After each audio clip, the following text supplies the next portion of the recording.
ഇവന്മാർക്കാർക്കും പൈസ കൊടുത്തില്ലേ? 1000 രൂപ ഒരു ബിരിയാണി വെച്ച് കൊടുത്തില്ല സാർ. വിളിക്കുന്ന ഒരു ഗുമ്മില്ലല്ലോടു.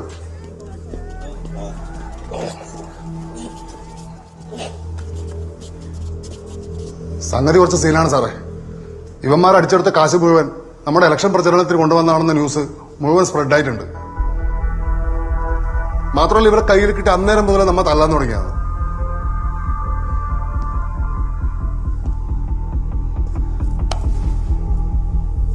ഇവിടെ ഒന്നും ഒരു പരിക്കുമില്ലല്ലോടോ.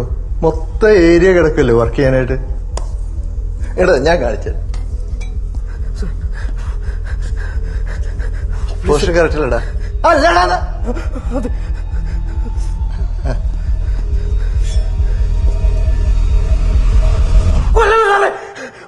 ഓരെല്ലാം മംഗലാരത്തുണ്ട്.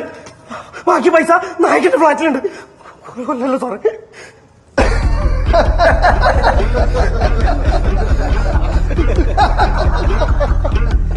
കണ്ട എന്താ കണ്ട്? ഇതൊക്കെ നിങ്ങൾക്കും ചെയ്യാവുന്ന കാര്യങ്ങളാണ്.